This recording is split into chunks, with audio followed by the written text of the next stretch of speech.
Good day, fellow Jersey nerds, and welcome to episode 40 of the Jersey Nerds podcast, powered by HockeyJerseyConcepts.com. I'm your host, Ryan, and today on the show, this one could be one of our better shows. Of course, we're going to be talking about the brand new Anaheim Ducks, Mighty Ducks inspired new third jersey for 2018-19. We also have to touch on the new Quad City Storm logo. And it's news from last week, but I think it's still noteworthy. We got to get on it. Is the new collars coming out from CCM Edge for the AHL next season. We got a taste of that last week from the San Jose Barracuda. But of course, joining me are fellow writers on the podcast, and usual mainstays are here. Monday's writer, Shawn. What's going on? Glad to be back on the podcast, rocking my 1997-98 Ottawa Senators road jersey, a nice little pickup. I'd like to welcome all the new listeners from Spotify. Glad to finally be on the largest streaming platform, I think, available to us. Oh, yeah, beauty. We're on Spotify. Forgot about that. But that's a good thing. Hopefully you find us at some point and give us a listen and tell your friends. As well, we got TC, Friday's writer. What's going on? Doing pretty good. Sitting here in my brand new 1927-28 Detroit Cougars jersey. Brand new to me, not to the world. But I guess since our friend of the show is missing, I'll be the one to say it. I'm here about to record a podcast. Someone had to say it. I knew someone had to say it. And also on the podcast today, after a small break, is Sunday's writer Steve. Steve, welcome back. Hi, Dilly-ho. Thanks for having me back. Well, it's not really like we had a choice, right? The writers just say, I want to be on the podcast, and you're kind of on. That's the criteria. Well, that's the criteria. Yeah, there's not we really have a choice. I had to sign a contract. Steve, You didn't make the guy sign the contract? We had a choice, Steve. You're not supposed to talk about the contracts on the podcast, guys. I told you that. Non-disclosure agreements, boys and girls, they're very handy. The dollars the dollars are rolling in on HJC, and so I had to get the guys to sign contracts. Anyways, that's a bit of a muddy situation. So let's get right into it.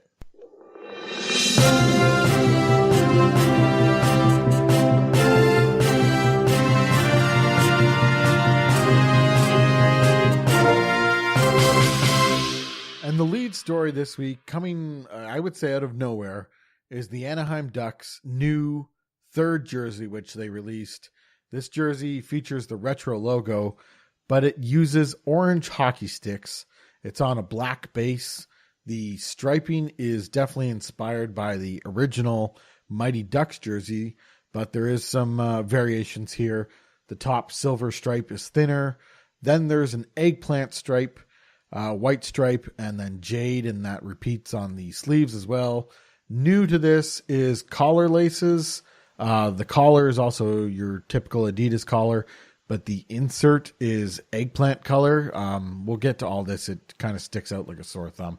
The yolks are jade yolks with a big silver stripe down at the bottom, and the modern Ducks logo is featured on the shoulder. Lots of stuff to say about this one. So let's get into what you like. Shawn, start us off.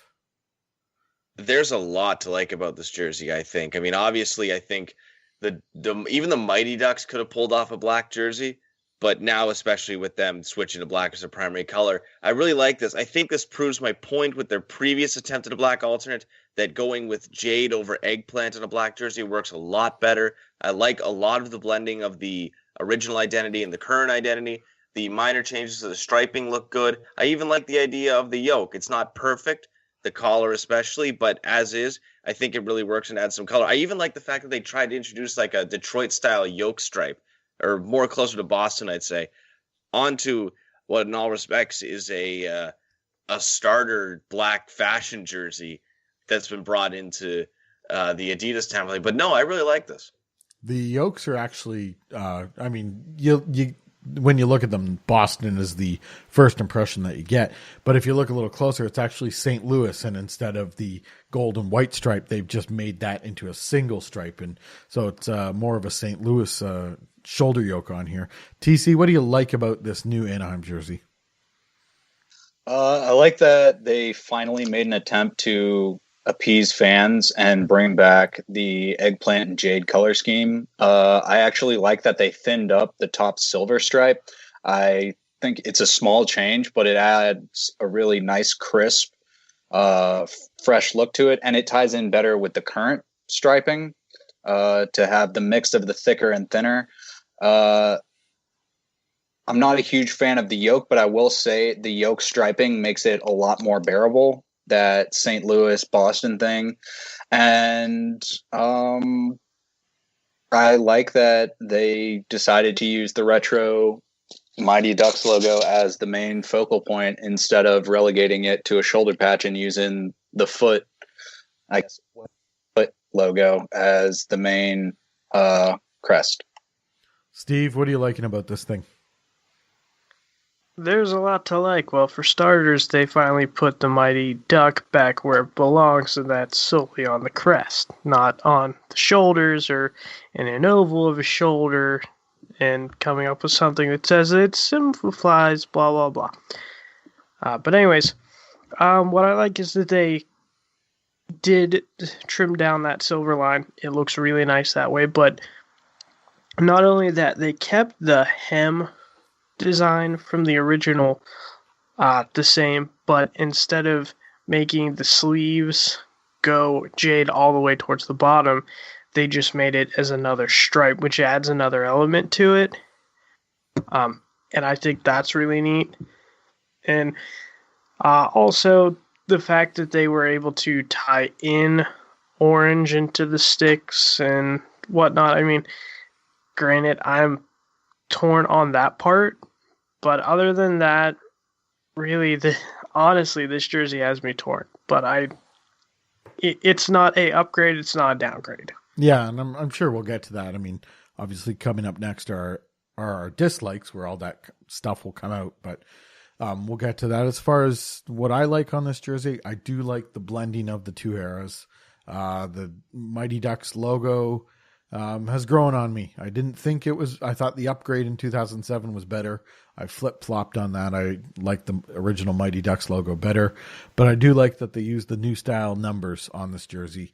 I really like the way they've used the jade throughout the entire jersey, and I like that they brought the current D logo and used it as a shoulder patch. They easily could have not used it and just kind of gone full-on retro-inspired jersey, which they pretty much have, but they've still tied it in with use of the shoulder patches, which I'm sure we'll get to. Could have been even that much better with a slight color change. But let's get to our dislikes. And TC, you can start us off here. The things that stick out on this jersey that you're really not a fan of. I am not a fan of using black as the base. It's so close to the eggplant that you really should have just gone whole hog and thrown it in as the eggplant color. Another thing, the mixing of the arrows. I like the mixing of the logos, but I do think that with the coloring they have now, they stick out like a sore thumb. If you're going to use the jade and eggplant color scheme, it's really not that hard. We've seen it on the side a lot where people have been able to recolor the old logos, the new logos using the old color scheme. And I think the most glaring thing about it to me is the orange in the sticks when it comes to it. I think that, just go back to the original yellow. The orange it's like, hey, remember we have this new color scheme on a jersey that's trying to be more of a throwback.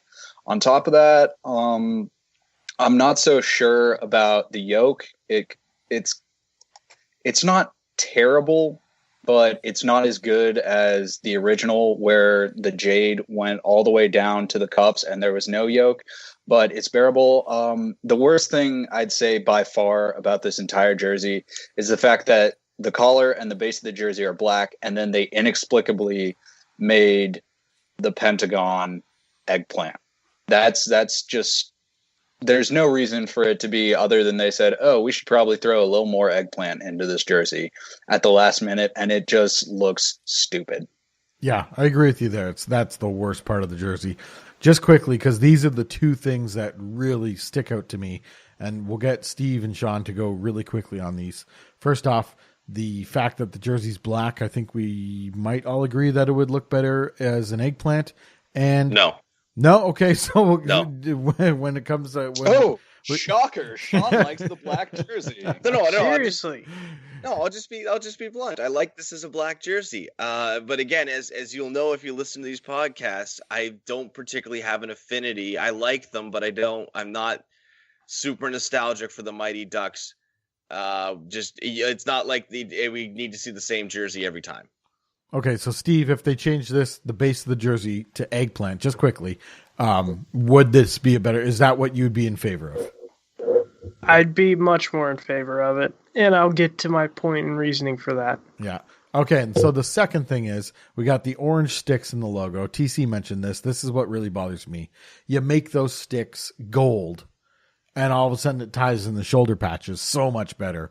I don't know if you guys agree with that, but again, quickly, just your thoughts on changing the colors of the sticks. We'll start with Steve there. I was actually just going to say, why didn't they make them gold? Because if making them orange mutes it. I don't... now looking... The reason why I can see why they made the sticks yellow originally wasn't just for sake of it being the 90s and bright yellow being a cool color. They did it so it helped put your eye to the logo itself. When you get rid of that element, there's so many dark other colors to it. Like the silver just blends in with the black and the white. And then you have the silver triangle. If you were just to have all that there, you wouldn't notice it. You need that color to have that placement to get your eye to it. And that's what those yellow sticks did. Now when you see that orange doesn't catch your eye like the yellow does. That's what annoys me. Is that they basically took the main element of what everyone wanted was the Mighty Ducks logo, and they somehow took that away from it by taking what it was needed to bring attention to it away from it. Shawn, what about changing the color of the sticks? I like it as is. I don't think you should change the color of the sticks. And it's not to be contrarian. It's because in recent years, Anaheim has made a big effort, being in Orange County, to introduce orange into their color scheme. Where I think the reason why this falls apart is because while orange is a big part of their home and away jerseys, the logo itself has a very small amount of it. And every Anaheim Ducks logo has had a small amount of orange, which is why I think that if you just got rid of the shoulder patches, the orange would look a lot more natural. And in fact, I like that it ties in to their current jerseys. Yeah, agreed with you there. Get rid of the shoulder. But I like the shoulder patches on there. But if you got to go with the orange sticks. Do not. Well, okay, so we'll get to that. Let's go to Steve first about his dislikes. And then we'll hear about Shawn and his weird thoughts on this thing. Go ahead, Steve. All right, before we get to the old hippie grandpa on his thoughts of the jersey. Sorry, Shawn, I still love you, buddy. Okay, first off, I don't like this jade yoke at all. I just don't. It's like they added on there as necessity. Instead, they could have, and to be all fairness, they could have just done the base of the original Mighty Ducks jersey and kept the colors the way they are and still had a black jersey, and it would have been fine. I mean, to be honest. But the fact that you throw a jade yoke with a silver stripe on there just looks unnecessary to me.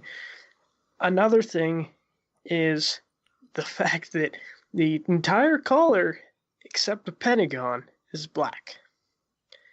And that is my bane of existence of Adidas, is them messing with the collars that way of not making them either their half, which I've finally gotten used to the fact that some of the collars look fine just as half and half. But when you put the pentagon as an entirely different color, then it just looks terrible. Yeah. But other than that, like I said, it's the changing of the color of the sticks because of how I mentioned before. But other than that, just the shoulder logos. Why couldn't you make the shoulder logos that color, or make them maybe like a black, white, and silver because it's your silver anniversary? Yeah.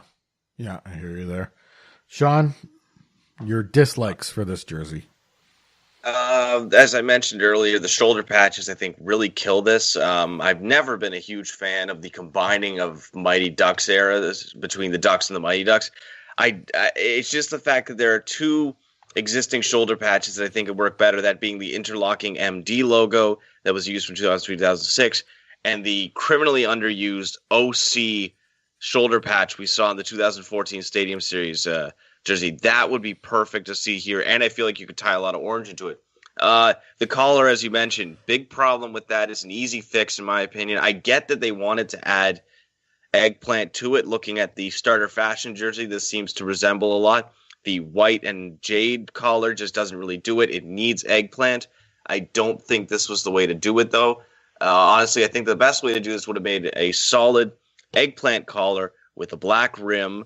And on top of that, I wouldn't mind seeing more white in the yoke because, as you said, the St. Louis yoke stripe here fits two colors in it. And I get that you don't want to have white and silver blending with each other. I don't think they'd bleed as much as, say, for example, on other jerseys. But, yeah, I don't think that the white laces do enough for it here. Yeah, I'm going to have to agree with the pentagon and the collar being eggplant. It just really sticks out like a sore thumb. We've talked about this jersey would be a lot better, I think, if it was an eggplant jersey versus a black jersey, because that eggplant stripe in the arms and the hem really gets kind of muted. It becomes an irrelevant point now that the jersey's black. We mentioned changing the color of the sticks.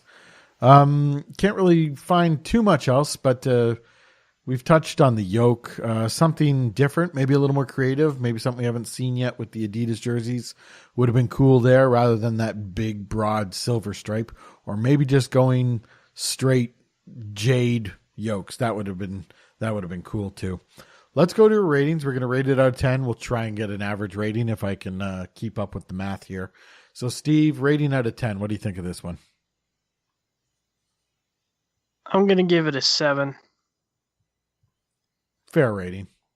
Not stellar, but, not horrible altogether. Shawn? Going to give this a solid 8.75 out of 10. I'm a big fan of this jersey. It's unfortunate because it sounds like they're going to drop it after the season. And similar to LA and Philly, you have a wonderful anniversary jersey here, and you're not going to use it, which sucks because, A, the price of these is going to go up dramatically once it's discontinued. And honestly, while the Orange Edge alternate was pretty solid, it's largely forgettable. TC? Well, I was going to give this a 6, but the ludicrously inflated rating that Shawn gave it means that I have to counteract and give it a 5. 5, and I'm going to throw... Well, I was going to give it a 6.5, but yeah, Shawn really threw off the math with the 8.75. So I'm going to even that out and give it a 6.25.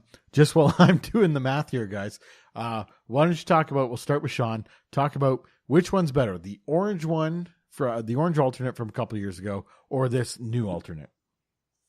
I like both of these. I think that my problem with the orange one was it never stuck out, and the striping was way too simple. I get what they were going for. There's a lot of stuff to like about it. I especially like the addition of that script that was featured. I believe it was. It's on the side of the collar.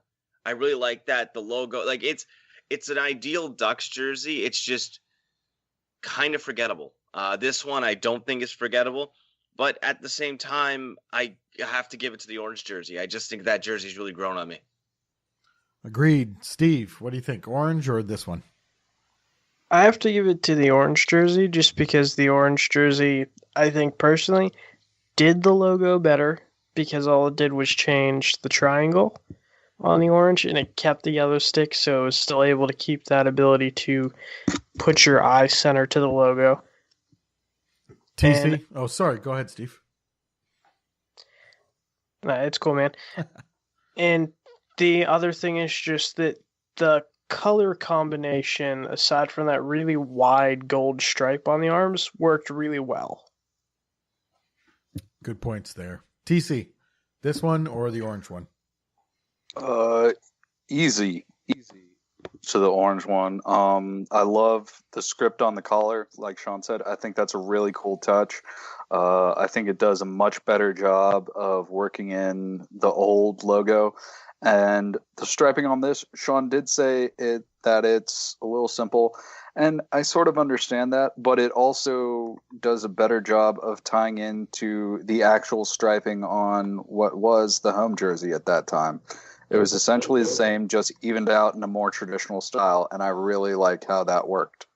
Yeah, I love the orange jersey, and the main point was that it was orange, and that could have been, they could have come across and people could have been like, oh, look at the pylons out there, but they didn't. It looked like a really great jersey, I thought. So I also have to go with the orange. It's a relatively rare jersey right now. If you can find it for under $100, pick it up. Because right now I'm just on eBay right now, and nothing below retail right now. So obviously this jersey sells well, which is funny because if you remember when this jersey was unveiled, Anaheim literally just plopped it out one day. Yeah. And similar, I mean, maybe I missed it, but with this one, the new one that they're going to wear for 2018-19, we had the video where their Wild Wing mascot went into the video vault, and that was kind of a teaser. But then we got like nothing for a month, and all of a sudden this one shows up. Did I miss something, or is this what happened? The video teaser was for it was for like their original Duck Center. They brought like the old people back and did their schedule for it. Oh. But yeah, so that's why they had the video with the Mighty Duck on it. So it didn't have anything to do with a jersey. It just it was just for nostalgia taste. Right. So this jersey just kind of came out of nowhere, but that's how some teams choose to do it. They're not making any money on it right now because it's not going to be available until the season starts. But there you go. So let's just review our ratings here. Steve gave it 7. Shawn gave it 8.75. TC gave this jersey a 5. I gave it a 6.25. It comes out with an average rating of 6.75. So right around where I guess I put it, right around where Steve put it. And TC and Shawn just balanced each other out, I guess, at the opposite ends of the rating spectrum. The next item we want to cover on the podcast here, and this just to me is a ridiculous gong show, is the new Quad City Storm logo. So Quad City came out with their original logo, and it was never intended to be used. They just wanted something for the reveal, which I completely disagree with. I thought they could have built up to it, but what have you. So now they've come out with what is going to be their actual logo. So we have the word mark from before is sticking around, Quad City Storm in a block font. Storm is in a more rounded font with storm streaks. I don't know what you want to call that. There's a very simple cloud above that. And then the updated part, I guess you could call it, is this storm-looking guy who's got yellow eyes and is holding a heavily taped hockey stick. He's off to the left of the logo. Now, if you do yourself a favor and get up your Googlers and Google Storm Mascot Clip Art, you'll find that the fourth selection, as of this recording, is the Storm logo. So they went ahead and have used clip art for their logo. They purchased clip art for their logo. This is just unbelievably ridiculous considering how many talented designers are out there that would do this for the exposure, for the work on the super cheap. But just let's just go with your thoughts because this is mind blowing to me. Shawn, tell us what you're thinking here.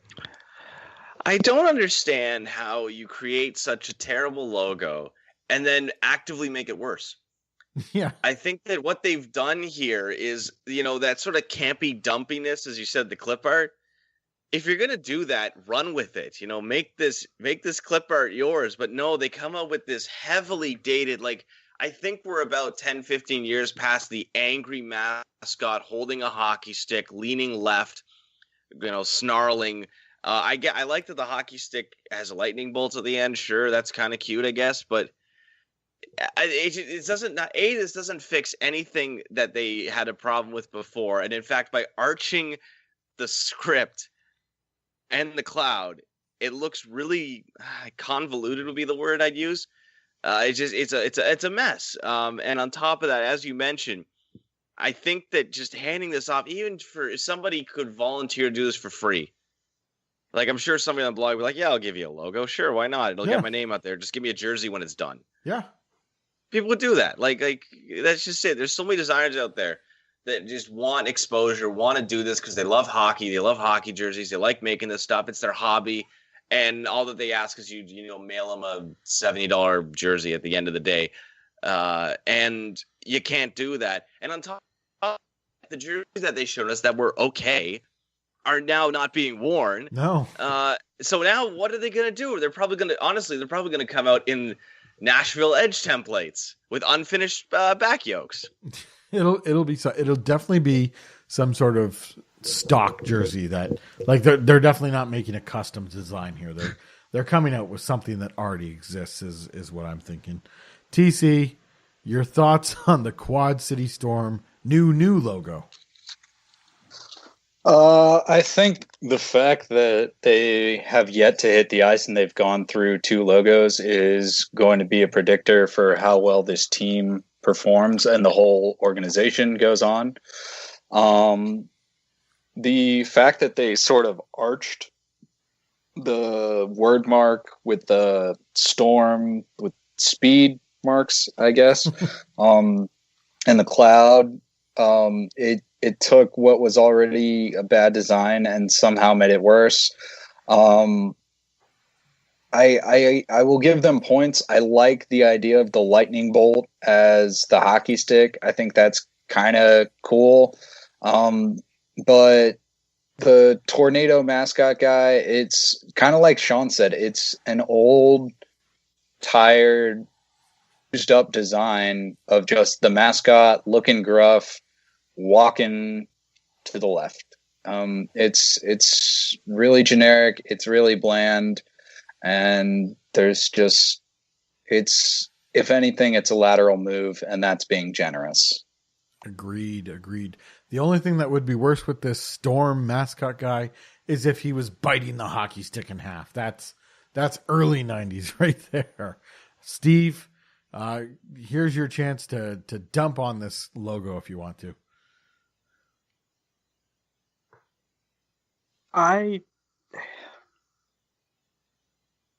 How this could have gotten so far past and so high up, and just everyone thought that it was a perfectly good idea, baffles me to no end. I get what they were trying to go. They're the Storm and everything, but you're not, with this type of identity and with the choices that you're going through with this, heck, even just using the name Storm, you're automatically setting yourself up for almost failure unless you have a killer logo. That they do not. So, essentially, as they say, you work how you look. And, I mean, the way they look now, I'm wondering how this whole company is going to be, because and also from a fan standpoint, going from having the Mallards identity, which was really sweet and really unique, and they were always having these cool promotions that they could tie their logos into, going to this, it's kind of like and it very much seems like they've obviously done this on the super cheap, like the dirt cheap. But I mean, it doesn't seem like this franchise is going to be run with hockey in mind. I mean, clearly they got into sports to make $1, but they're going about it by this is going to be a budget franchise. a budget franchise. So, anyways, that's the Quad City Storm logo. Let's go ahead. I can't imagine how good these ratings are going to be, but let's give a rating out of 10. Shawn, start us off here. Okay, the original gets a 4. This new one gets a 3 because, again, the charming dumpiness of the original is gone. Like, when you make something terrible, people will embrace it if it's the right kind of terrible. If it's that so bad it's good, that ironic good. This, on the other hand, is not ironic. It's like they did the bare minimum they could to say, well, we're professional. It's like when a high school team goes from a dated like 70s logo to like they rip off an NFL logo and recolor it. Yeah, so 3.5. Yeah, that's being generous. So I'll give out my rating. This is a 1 for me. This thing is awful, and everything about it, and how it came about, and how it's been released. It's 1. Missing a tooth. Like they dropping my score for that. What an awful design decision. You stupid people. Really? We had to put in the missing tooth? It's the hockey players. Do we put in the missing tooth? Like, how cliche are you, too? Shawn's dropping it to a 2. TC, what do you got? I'm going to give it a 3 for the fact that this one isn't just ripped directly from one of the top results for clip art when you type in tornado mascot logo. This new one, they actually had some thought process beyond, let's just Google this shit and get it over with. So I give them a 3 for that. Steve, what's your rating? I'm going to give this one a 2. And I give that to them simply on the fact that this is just... It's like they're coasting through. And it annoys me. It annoys me to know, and it angers me. And it's like a complete disgrace to the entire hockey community for them to think that they can be at that type of level and then just go with this kind of design work and think that they'll satisfy everyone. So the average rating comes out to 2. But if I'm going to rate the heavy breathing and the rubbing of the microphone on the other end, that's a 10. Well done, Shawn. It's absolutely Thanks. fantastic. You're welcome. I'm really I'm blown away. Where is your professionalism? The professionalism is out the window. I'm putting the same effort into not leaning into the microphone as this team put into their logo. So, good analogy there. To you, Quad City, I rub my face on my microphone. One microphone motorboat from Shawn there. All right, let's go to Does it look like I'm talking into a bunch of robot penises from down there? Oh man. Okay, let's go to our third topic of the podcast, and we're talking about the new collars that we saw. This is kind of old news from last week, but I still wanted to bring it up. New collars that we saw from the San Jose Barracuda. So CCM Edge is coming out with their new Ultra Light, I think they're calling it. It's Adidas with Climalite. CCM's going with Ultra Light. They're coming out with those new jerseys, and they've changed their collar style. It's more in line with Adidas collars. It's not exactly the same, but so we've seen a new style. We saw it first with the All-Star Game jerseys earlier in the year. We've seen a new style here with the San Jose Barracuda. 2 laces stitched down, nothing kind of dangling down. It's just 2 laces stitched down, stitched across. The collar is thick like the Adidas collar, but it doesn't have any kind of panels stitched into it. It's all one solid piece, and it looks to have some sort of sheen diamond pattern on it. It's very interesting. The insert isn't really an insert. It's more just a triangle sewed into the collar here. I don't know if you guys have seen the pictures, and just what do you think about this collar, TC? I can dig it.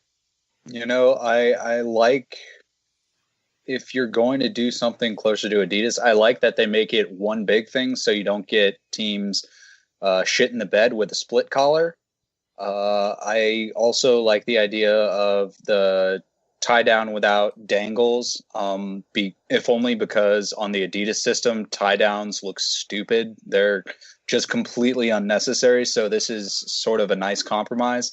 And the sheen design you were looking at, I kind of like it. I think it gives it. I think what they're going for is a carbon fiber look, because it looks kind of like carbon fiber.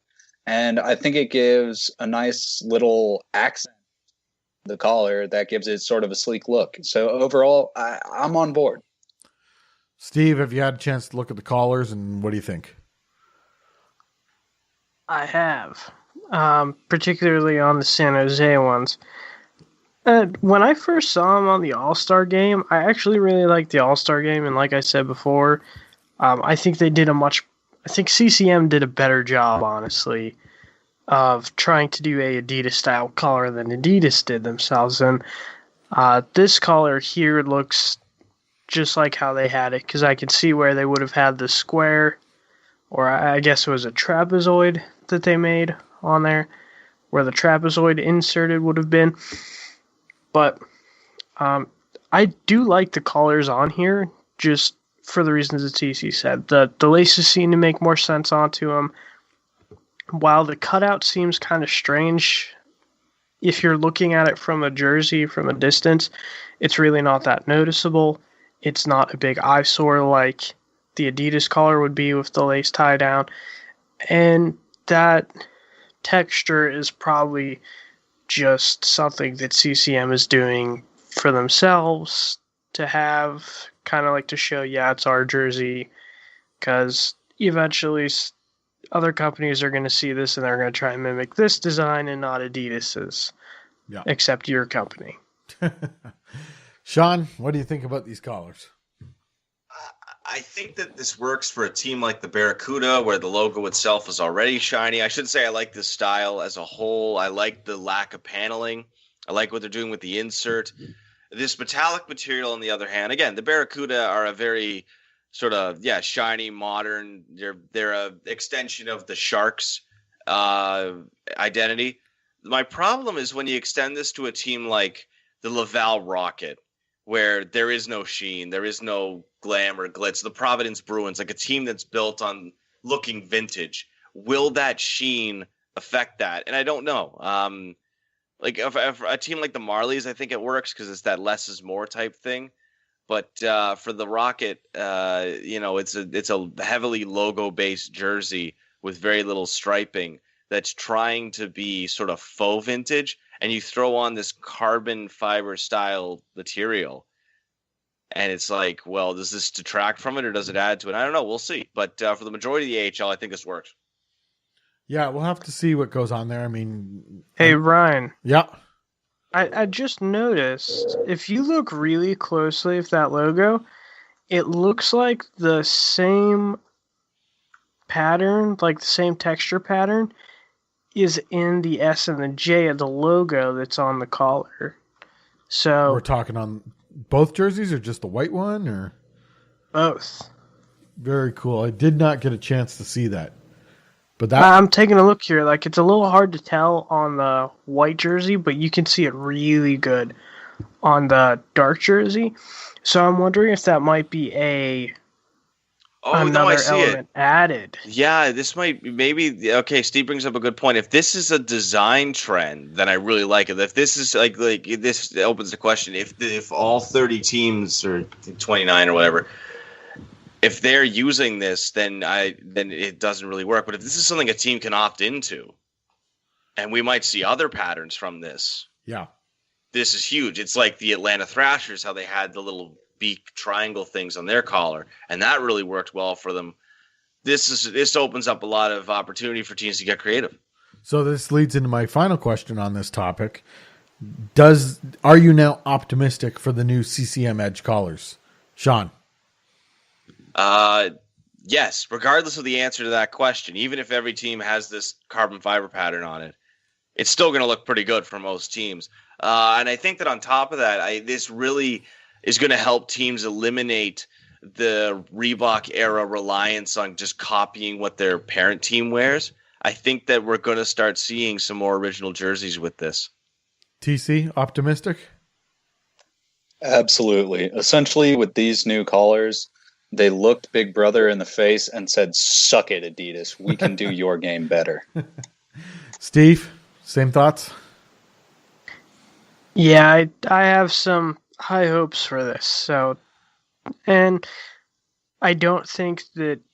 I think this is the case where it was where CCM looked at it, looked at what Adidas did. They took note and they said, "Okay, we'll outdo you," instead of just turning around how like they ended up getting Reeboks, all their intellectual properties. Adidas learned from that. So it's kind of like a going back and forth type thing. But I think this will be much, much better and lead to much better things for hockey at the minor league level than what the NHL is doing. Yeah, hopefully this is opening the door to different patterns, like something that we're not even thinking about, and definitely shows that CCM is open for new ideas, even moving forward with this template or this jersey system, if you want to call it. Let's move on to Throwback Throwdown.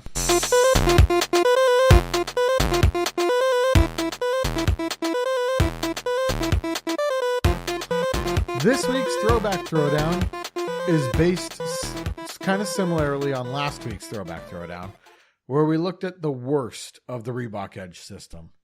Well, this week we're going to try and look at the best of the Reebok Edge system. So once again, we're going back to the 2007-2008 season, and we're looking at the entire San Jose Sharks set going up against the entire Vancouver Canucks set.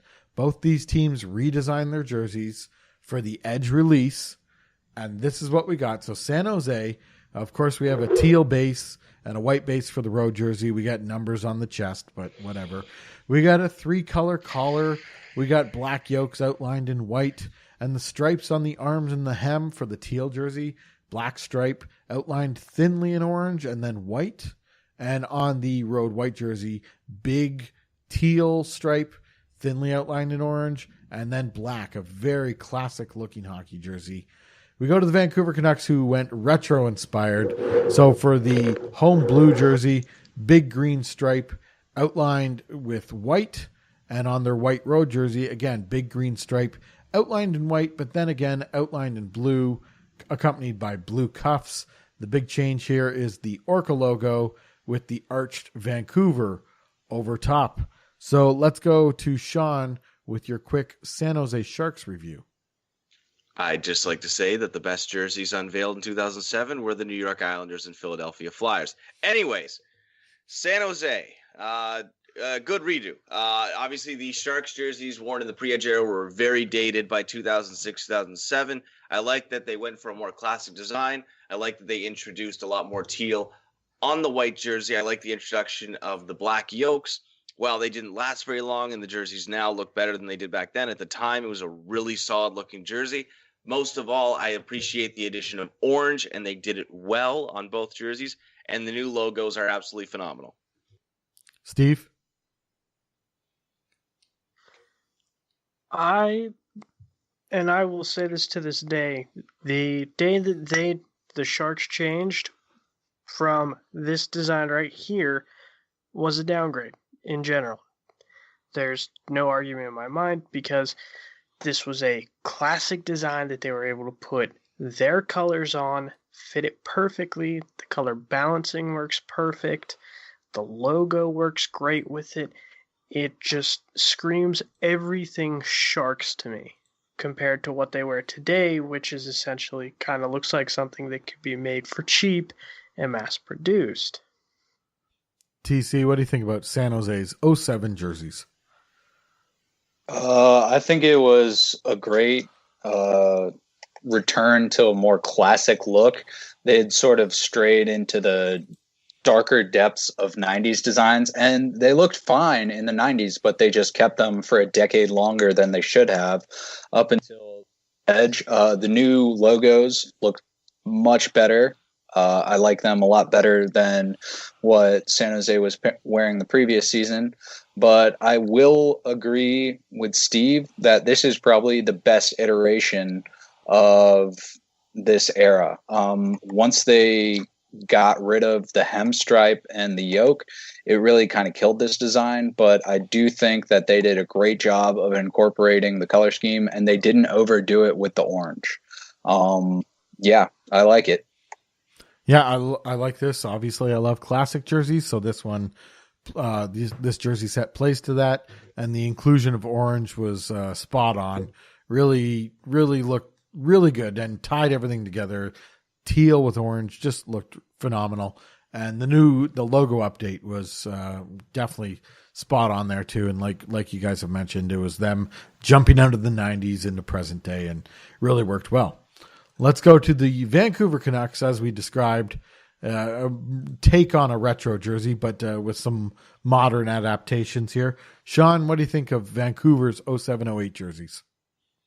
I think these are jerseys that you have to put yourself back in 2007, 2008 to really appreciate, because they've been wearing them now for a decade. And at this point, I at least think it's time for new jerseys. But going back, this is another team that had worn the same thing for almost 10 years. That color scheme wasn't particularly popular anymore. I personally love it, but I remember when I saw in 2007, 2008, these new Vancouver Canucks, I thought they were the most beautiful things in the world. I loved the reintroduction of blue and green, still do. I loved the look of the Orca with the double blue that, while it's not featured on the jersey, it looks really solid. The arch WHL style Vancouver script at the time, well, today I don't think most people like it.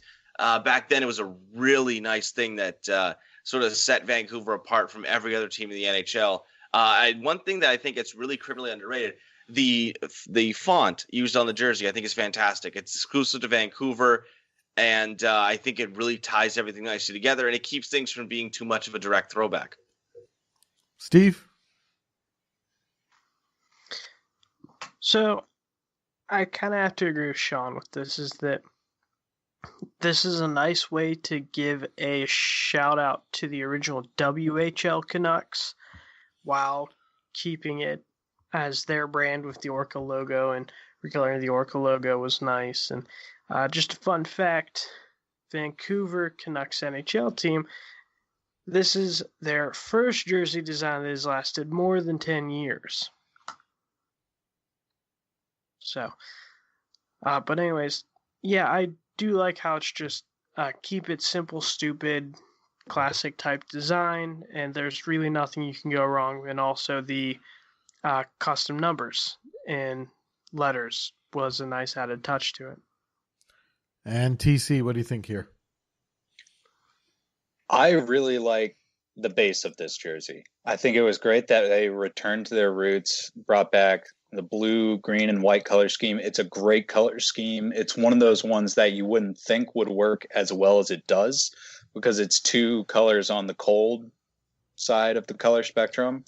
But it's great. And the striping, when you see it, you know it's Vancouver. That's Vancouver's striping pattern, especially on the white jersey. You know that when it goes all the way down to the cuffs with the blue, that's Vancouver. I hate the Orca logo. I always have. I always will. I think it's absurdly self-serving that an ownership company that called themselves Orca redesigned a logo for their new team to incorporate an Orca logo. I think that's just the utmost amount of self-centeredness. I also am not a big fan of the Vancouver script over it. I think that's really Bush League. And to go against the flow of what everyone said, I do not like the name and number font that they used. I think if you're going to use such a classic design, you don't shoehorn in this super modern looking font. I think it would look better on a Buffa slug, frankly. I think that it could work there maybe, but not on a classic design like this. All right, and let's now pick our winner. We have San Jose versus Vancouver, first year of the Reebok Edge system. Shawn, who's your winner? Oh, you got me so nostalgic here for these Vancouver jerseys. I'm giving it to them. Again, they're very fondly remembered jerseys, despite the fact they've kind of worn out their welcome recently. I still love them. They're still one of the better looking teams in the NHL, and I got to give it to Vancouver all the way. Steve, who are you taking? Where's the ding? You want a ding? Hold on. We had dings last week. There you go. One ding. One ding for Vancouver. Steve, who do you have? I'm going to go with San Jose all the way. That's just what they were able to do with the teal, the black, and the orange, and the white. There's just no comparison compared to what Vancouver did. Was basically copy an old jersey. TC, who do you got? I'm going to give it to the Sharks for much the same reason that Steve did. Vancouver did a great job, but it was an old design. San Jose actually created a new design for it, and they pulled it off really well. And I'm also going to have to give it to San Jose. I like the use of orange, and what lost it for me for Vancouver was the arch script above the logo. It really muddied things up. So the winner of this Throwback Throwdown by a score of 3-1 is the San Jose Sharks.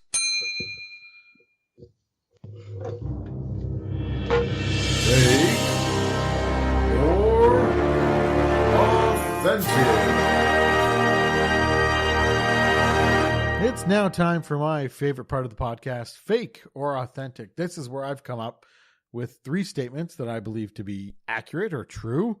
And just like the jerseys around the rinks of throughout the National Hockey League, you have to determine whether or not they're fake or authentic. Here we go. Statement number 1 for fake or authentic. Overall, the Reebok Edge era should be considered a success. Shawn. There are really 2 distinct Reebok Edge eras. 2007, 2008 to 2012 was a complete and utter failure. We saw some of the worst designs in NHL history during that era. Reebok themselves tried to cheapen the NHL. But then as design trends sort of moved in around 2012, we saw a lot of teams brighten up their color schemes. We saw a lot of nice new logos, nice new jerseys. We saw some templates that we wouldn't have thought would work started working. So I think that despite its rough beginnings, it was a success, and the NHL might not look as good today if it didn't go through the transition it did, but I don't think it was necessarily the Edge era itself, but rather the design trends that came with it. So overall, a success? Eventually, if not for Reebok, every attempt on Reebok's end to make it not a success. So, well, that's what we're looking at. Like, I mean, everything has its ups and downs, so I guess as far as you're concerned, then I would have to agree. The first few years of the Reebok Edge era were very much a down, but it definitely went up and up quite high. TC, fake or authentic on this one? I'm going to go authentic, and I'll tell you why. I think that in the years after the 90s, but before the Edge era, we still had a lot of teams wearing these 90s jerseys, and they were just sticking to them. And as a result, the league was just a clusterfuck of old designs and really avant-garde ones. And yeah, the early years of the Edge system weren't much better, but as it started to slip away, more and more teams got stronger identities. They got a better idea of what they could do with this system. And I think it moved us out of the 90s design and into something that I think we can all agree the league looks much better today than it did in the 90s. Agreed on that part. Steve, fake or authentic? I'm going to have to go with authentic on this one. Just because not only that part, but with the technologies. They've gone through the lighter jerseys, the newer materials, that type of thing. But also, even though that the design-wise, it was like a complete and utter failure because of how template everything was. I think it was the fact that how people say if you give someone boundaries, they'll find ways to work around them. I think the NHL and Reebok said, okay, these are our boundaries in the beginning. Let's work around. Let's see what we can do to expand them or work around them to make something better. And I think they did that at the beginning so they could build themselves from there to make themselves better.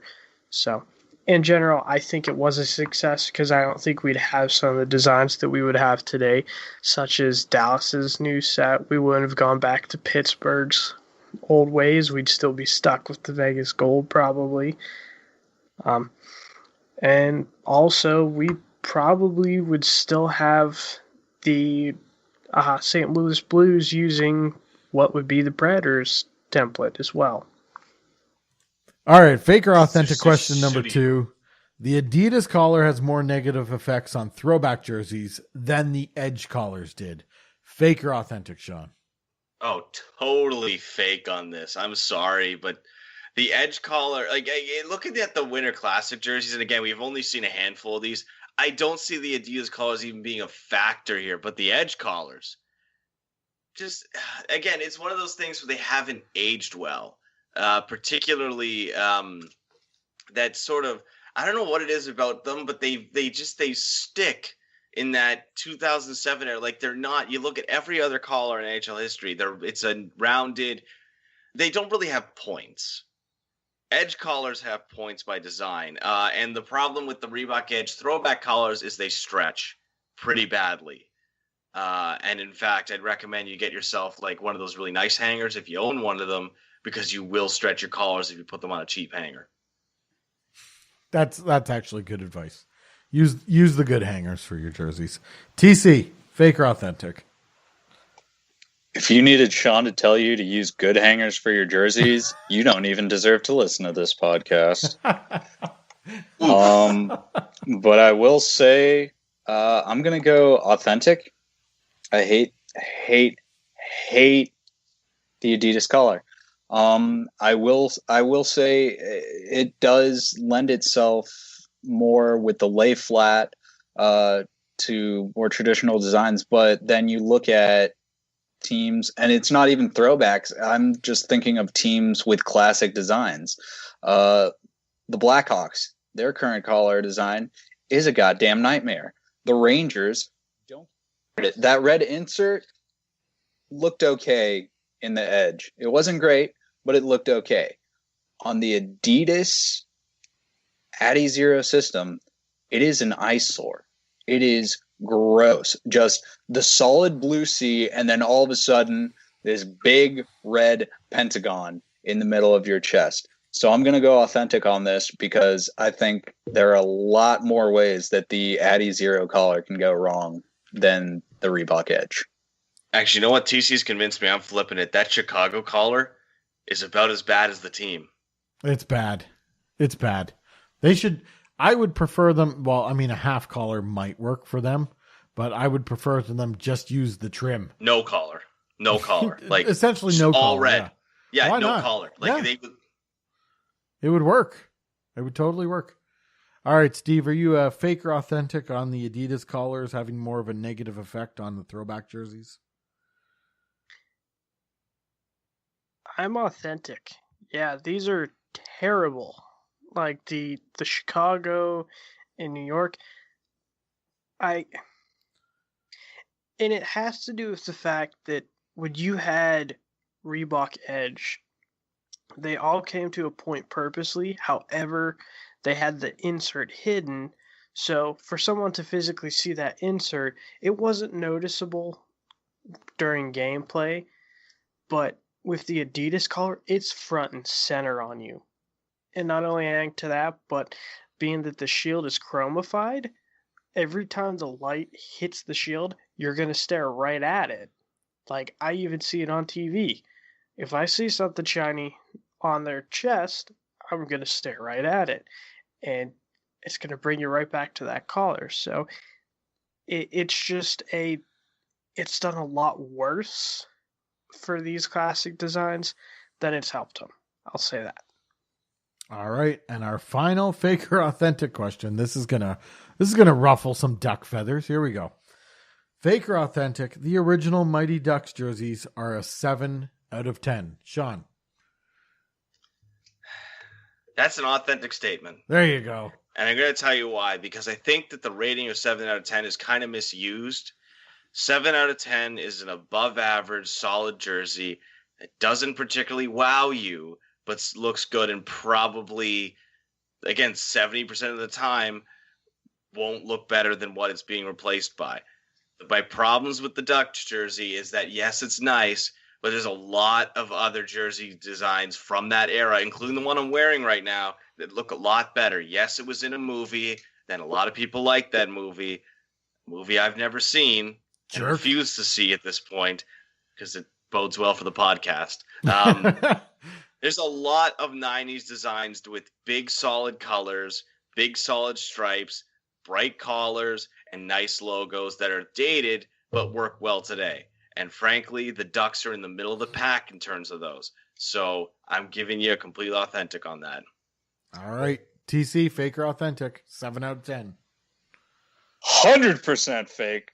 Jet should be burned at the stake for his blasphemy. Oh, no. No, if you look at me, look at the downside. The Bruins with the full-length yoke, that was a pretty good 90s design. The Sabres goat head is not better than the Ducks. Yes, it is. The Calgary Flames podium is not better than the Ducks. Yes, it is. The let's see who else. Fisherman, I might give it to him. Okay, the Blues with that atrocious red. 10 times better. 10 times better. That was not. The Mighty Ducks jersey is the answer that non-hockey fans give when it's like, what's your favorite classic jersey design? Go, well, I saw Mighty Ducks once, and I bought a fake 96 Conway jersey on eBay for $40. So, you know what? That's my answer. I'm going Bardowski's on it there, you fucking posers. There's a reason that it made a movie. It's because it's such a goddamn fantastic design. That entire jersey design. You know what? I see somebody wearing a Sergei Brezhnev 90s Leafs jersey. I look at that and I say, oh, hell yeah.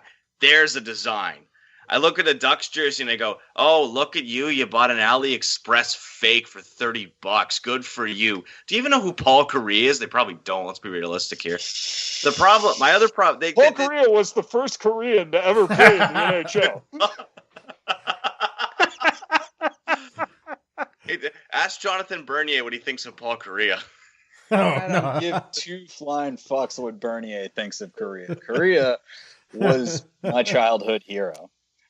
But back to my opinion on this jersey, Shawn. Your opinion to talk about it. I did not interrupt you. This jersey is fantastic. The Jaden Eggplant is one of the greatest color schemes in sports history. Wrong. And I will defend that to the death. I think the logos, the color scheme, the design of this jersey are on point.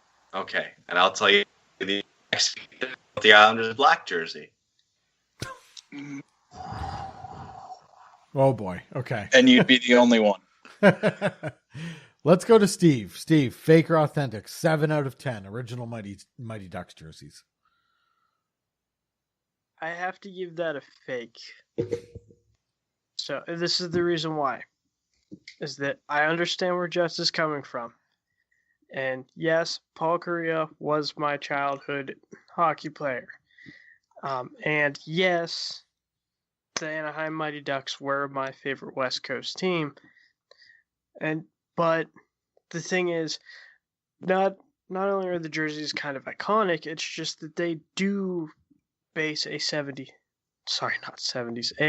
style to them. With the striping, the colors, heck, even the logo itself being a goalie mask shaped like a duck's face. Everything about that fits the era perfectly. So, in a way, are you saying the design, if it was designed today, would it be a 10 out of 10? No. Would it be a 7? Maybe. But for the time it was, and for what it was used and for how it is today, yes, it's at minimum a 7.5. So, but no, I I put it solidly at an 8.5. TC, what? Just for the record, what's your rating? Out of 10? Yeah. I'll give it a 9.97. Whoa. Oh, wow. That's what I'd give their racing car stripe alternates. Well, not the green one. The green one's awful, but the white Green one is awful. The white one's all right. But I'm coming around on the white one. But the only thing I can think that would be better is maybe if they had a better way to match the breezer striping to the actual jersey striping. Yeah, I can see that. All right, so that was fake or authentic. And right after fake or authentic, we always dive into the mailbag. This is the HJC Mailbag. This is where we answer listener questions. If you want to get your question answered on the Jersey Nerds podcast, you can send it into mailbag@hockeyjerseyconcepts.com, or you can go over to hockeyjerseyconcepts.com. On the side of the page, you can find the form for the HJC Mailbag, and be sure to always leave your name so we can give you credit for the question when we read it on the podcast. Let's open up the mailbag, dive right in, and we find the first question from our very own Beepo. What team's jerseys, or just a single jersey, would you consider to be the most underrated in the NHL? Most underrated jersey or jerseys in the NHL right now. Let's start with Steve on this one. That's a good question. I would have to say one would probably be Carolina's home jersey. Really? See, I'm going overrated on that one, but carry on. It's Steve's time. No. Even without the sublimated hem design, it's still a decent looking jersey. It's still a lot better than what they had previously. And I just wish that they would have gone full with that, and they would have matched the white jersey with it, because it just that white jersey is still atrocious. And other than that, I would have to say Arizona. I mean, Arizona's starting to warm up on me with the black in their arms and whatnot, and just the fact that it's mainly arm striping and nothing else really seems to work for them. And that's a design that seems to have worked pretty well so far for the team. All right, good stuff. Shawn, most underrated jersey. Steve brought it up, throwing it to Arizona. I don't think we appreciated these jerseys enough in the Reebok era. There's so much to love about this. The collar pattern is fantastic. They use the Adidas collar really well, I think. It's one of the few jerseys, it even does this better than Pittsburgh, in my opinion. Using the same striping pattern on both jerseys, but having the colors lay out in such a way that they look different. That's a big pet peeve of mine. But here, this really works. I like the update that they did to the font. It's really nice to see an outline on it. It's a little more refined than the previous one. The logo, this is the first time, I think, that they've made a jersey that works well with this logo. And it's breathed some new life into it, honestly. Like, this logo has been around for 15 years as of this upcoming season. But they've only just recently introduced black to their color scheme, despite the fact that it's a big part of their logo. I get what people mean about the lack of hem striping, but, as the team gets a lot better, these jerseys just look a lot better. And I think that as we see this team start making the playoffs, we're going to warm up to these. TC? I was, when I first heard this question, going to agree with Arizona, because it has warmed up on me a lot, and a lot of the reasons that Shawn brought up are the reason why I like it. The arm striping that is the same on both jerseys but gives it a different design, I really like that. But if I'm going to stray from the herd, I'm going to say the Stars away jersey. I think they did a good job with it. I like the amount of Kelly green that they put into it. I like that it's not just a direct copy of the Blackhawks, which is their home jersey is roughly a Blackhawks jersey missing a stripe. The away jersey, it's again sort of like the Blackhawks missing a stripe, but they don't have the end of the arms with the black, and they add the Kelly green, or I guess they call it Victory green, yoke, and I think that really makes it. I would prefer an outline on the numbers. I think they look kind of odd the way they are, but I think it's an underrated jersey. I really like that Dallas went whole hog with the green and got a really bold green to use. Yeah, I'm going to agree with you on that one too. That one's an excellent one.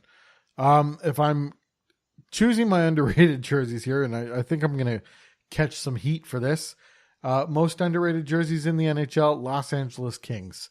And I hear you asshat. Oh, come on. They're fine. I hear a lot of people who get who do not like the color scheme, but to me, this is the LA Kings. I'm sure that people who grew up in the 70s with the Kings think the Kings should be purple and gold. But for me, growing up with the Kings, they were black, silver, and white. So I think that they have everything perfectly, nearly everything perfectly. I would like to see a hem stripe on the black jersey. But the Kings are one underrated jersey for me. And the other, this may be another surprise, the Buffalo Sabres. Ever since they got rid of the piping, I think their jersey set is underrated. They're terrible. I enjoy it. I enjoy the silver accent that they added. I think it's a solid jersey, and then I think people just crap on it because obviously fans of Buffalo just want a direct throwback, and I can understand that. So those are my two overrated jerseys. And thanks for the question, Beepo. Keep them coming. We love them. Next question from Burka Circus, and we might be able to handle this one relatively quickly. How many NHL teams is it acceptable to follow on Instagram or Twitter or wherever you follow your NHL teams? I would say 31 if you want to keep up with all the news around the league and maybe a more in-depth perspective. But that can get a little tiring if each team is giving updates like in-game and constantly tweeting out like that. That can get a little tiring. I don't know. Shawn, what do you think about this? How many teams is it acceptable to follow on Instagram and Twitter? I think I follow almost every one of them in the three biggest leagues in North America just because of jersey unveilings and news like that. And it's good to keep up with that stuff. Just pick the ones you like. I mean, if I had to pick like 5, it'd probably be Winnipeg, Arizona, Toronto, Montreal, and Vancouver. Like, just you want to pick, if you're going to pick teams that you like, pick them spread out a bit. So that way you don't, because if you pick 2 division rivals that play 8 times a year, you're just going to get spammed. Yeah. But there's no sort of acceptable, unacceptable number for following teams on social media, like especially now that teams use them so much for releasing news about their jerseys. You'll want to keep up. Agreed. Anybody else have a differing thought on that? Just do as many as that you think you can. Yeah, as much as you can handle. Yeah, for me, I'm much on the same wavelength as Shawn. I follow all the NHL, AHL, ECHL. I follow, I think, most, if not all, of the SPHL, just because I know I'm the only person on earth who gives a shit. And, yeah, every follow they get, they send a message and a muffin basket. It's delightful. But I will say for things like I have the NHL app and you can choose teams to follow. I follow 3 teams. I follow the Rangers. I follow the Ducks because that was my local team when I was originally growing up in Southern California. And I follow the Stars because I went to college in Dallas and went to a bunch of their games. So basically, it's all teams that I've been to a bunch of their home games, so I feel some sort of connection with them. All right, good stuff there. And our final question in the mail. There's other questions in the mailbag, including some fluffer questions from some people who may be here on the podcast. But our final question for today Comes from Tuesday's writer Ben. Ben says, based on what we've seen so far, do you think Adidas is handling the thirds well or poorly? So far we've seen Anaheim, Arizona, Carolina, Philadelphia. Is Adidas handling the new thirds well or poorly? Let's start with Shawn. Taking us back to 08-09, there were some all right ones, some pretty dud ones. We had the Bolts alternate and a lot of carryovers, but as is, it was just a lot of throwbacks, namely Buffalo and Edmonton. There were no real designs in 08-09 that I think today, with the exception of like Vancouver and the throwbacks that carry over, these ones, I think they're handling them a lot better. And frankly, I think what they're doing is they're letting teams hang themselves if they want to make bad designs.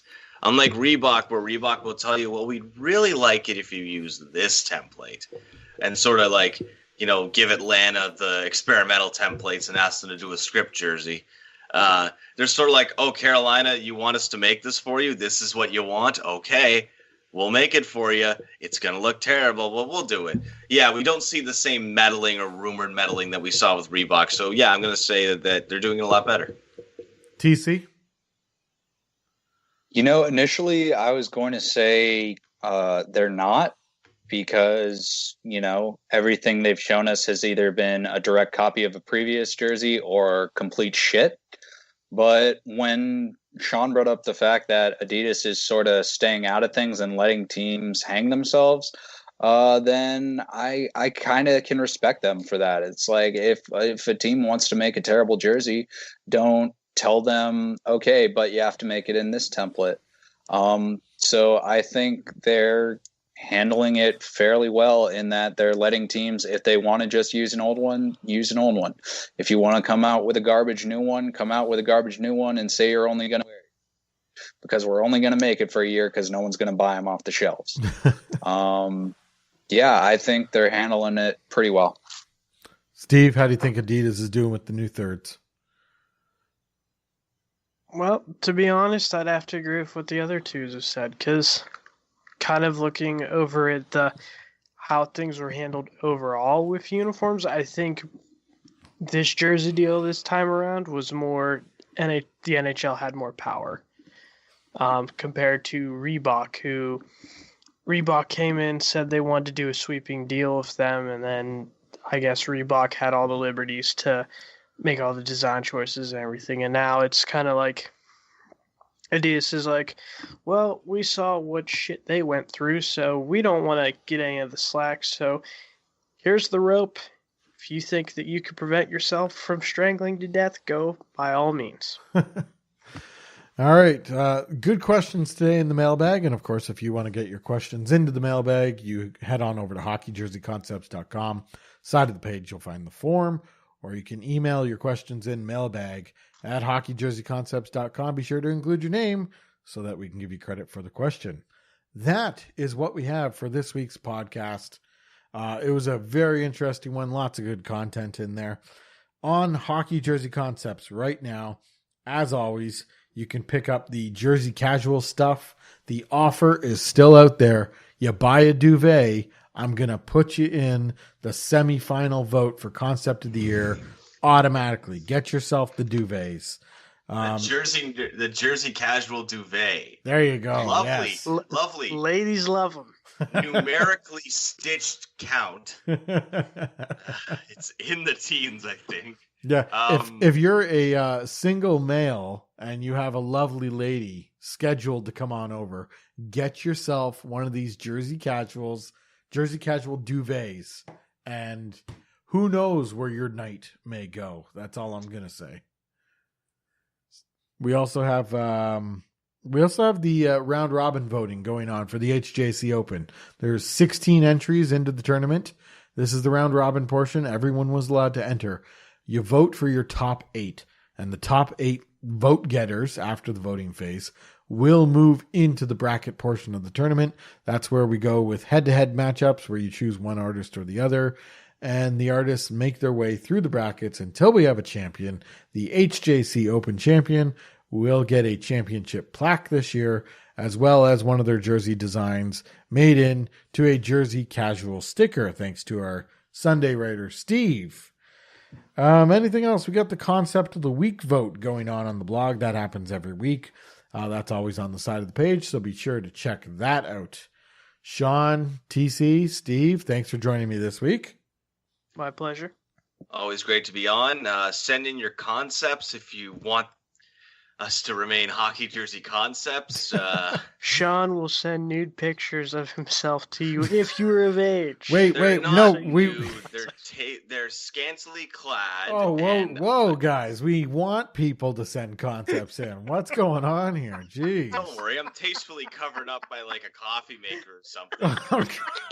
He'll send you nudes if you don't send them in. Yeah, if you don't send concepts in, they are no longer scantily clad, and I move the coffee maker out of the way. Just start contacting people that haven't sent in something in a while. Hey, come on, get something in here. Here's a nude. Let's go. Otherwise, you get the Christmas card. Oh, that's good stuff. We might want to start thinking about that now. Tasteful blackmail, a quarter gas reference. That would be wouldn't that go under harassment? Whatever. If we're to do that? It's fine. It's all good. Those lines are blurred, right? Shawn who's naked, so it's his ass man.